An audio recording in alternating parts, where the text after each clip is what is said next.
رسول پاک صلی اللہ علیہ وسلم احساس والے نبی ہیں، اور احساس حضور نے امت کا کیا، احساس والی زندگی گزاری، ہر لمحہ محبوب پریشان رہے۔ نبی پاک صلی اللہ تعالی علیہ وسلم کی حدیث اور روایت کرتے ہیں حضرت سلمان فارسی رضی اللہ تعالیٰ عنہ، اور ساتھ ہیں سیدنا بلال حبشی رضی اللہ تعالیٰ عنہ۔ فرماتے ہیں ہم نہ گھر سے نکلے، حضور نے فرمایا ذرا جلدی چلو، ایک ضروری کام ہے۔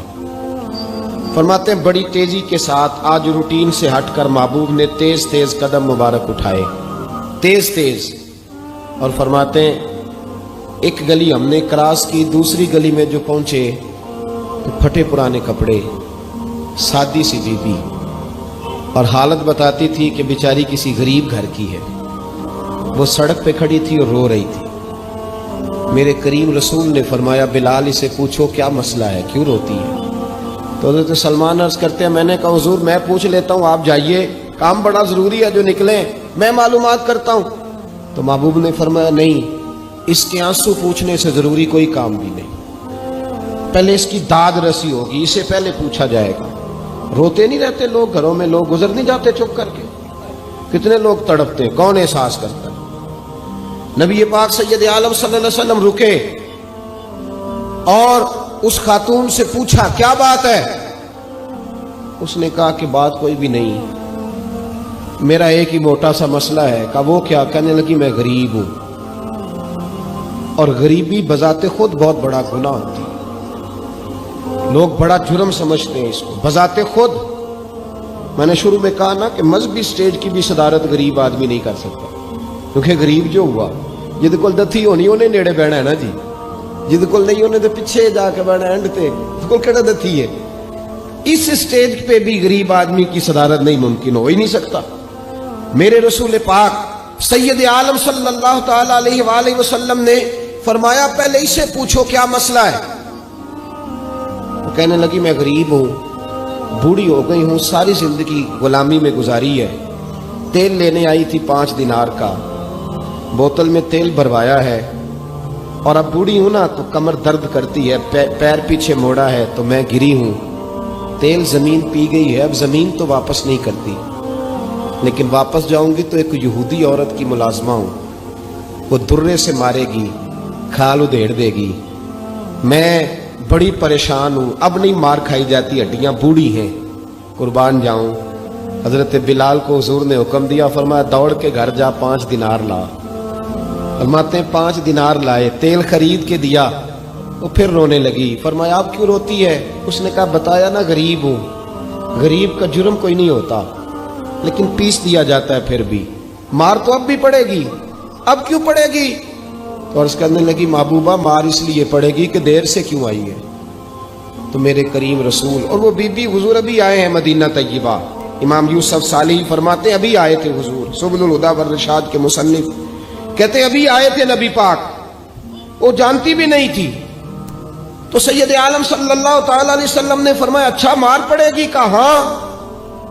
او بھائی کونسلر جو کل آپ کو کہہ رہا تھا نا میں آپ کا خادم ہوں، کونسلر بے گناہ، بلکہ ہمارے SHO صاحب اگر چودھری پہ پرچہ آ جائے تو اس کو ٹیلی فون کر کے پوچھتے ہیں صاحب جی تہاڈے خلاف درخواست آئی ہے، کی کرنا ہے؟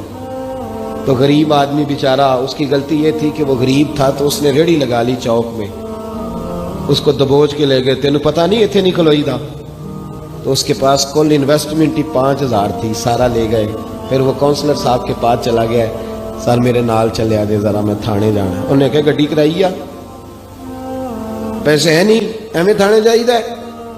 اب وہ گاڑی لایا ہے، پتہ نہیں کہاں سے لایا ہے، تھانے پہنچا ہے، اور یہ ہے ہمارا حال کہ وہ SHO بھی بیٹھا ہے کرسی پہ اور کونسلر بھی کرسی پہ بیٹھا ہے، اور وہ غریب پیروں میں بیٹھا ہے اور ہاتھ باندھ کے کہہ رہا میری ریڑھی دے چھڈو، میریاں 4 دھیاں نے تو میں شامی کھانا کھڑنا ہے۔ کدھر گیا امت کا وہ ذوق؟ ساری زندگی نعتیں سننے والوں بتاؤ تو صحیح نعت نے تاثیر کیا دی ہے روح؟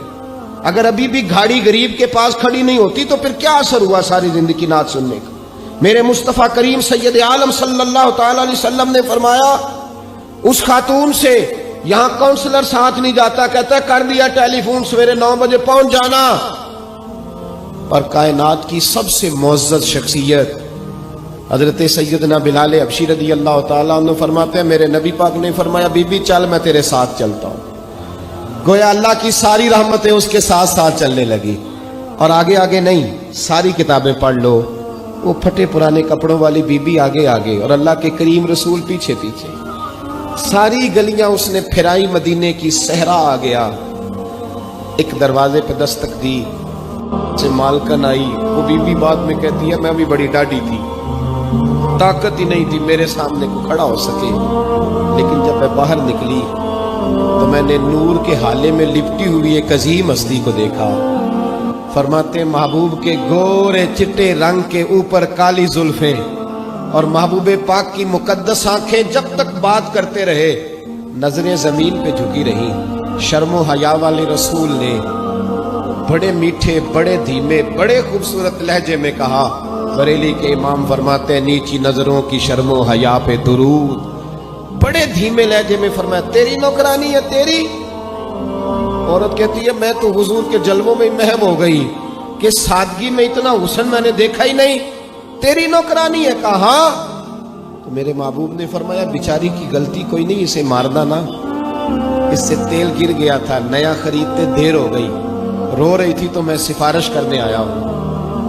وہ خاتون کہتی ہے کسی کی نہیں مانی تھی، پر محبوب کے جملوں میں تاثیر اتنی تھی ککھ سواد نہیں مشری اندر اساں کھنڈا می چکھ ڈٹھیاں انہاں ساریاں شیواں نالوں گلاں سجن دیاں مٹھیاں. فرماتے ہیں نبی پاک صلی اللہ تعالی علیہ وآلہ وسلم نے فرمایا کچھ نہ کہنا.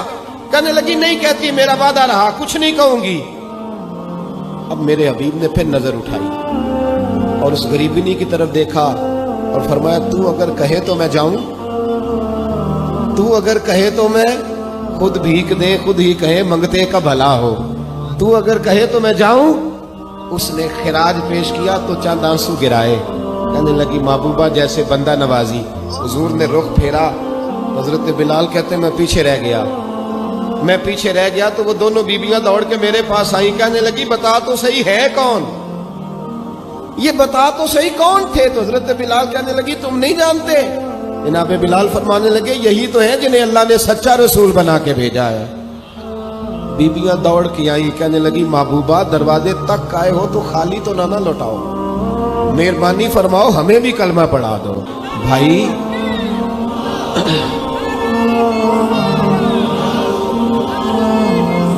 اگر دولت احساس ہے نا پھر تو زندہ ہے. جو زندہ ہوتا ہے اس میں لچک ہوتی ہے،